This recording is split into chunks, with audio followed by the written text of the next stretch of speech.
ఎప్పుడు మొదలైందో తెలుపగల తేదీ ఏదో గుర్తించేందుకు వీలుందా?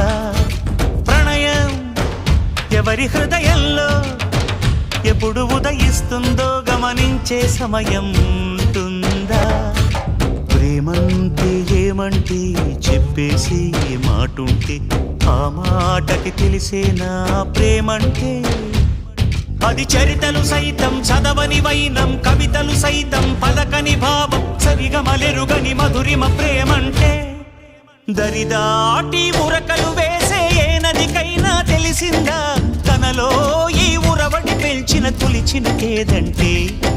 సిరిపై రై ఎగిరే వరకు చేనుకు మాత్రం తెలిసిందా తనలో కనిపించే కళలకు తొలి పిలిపేదంటే?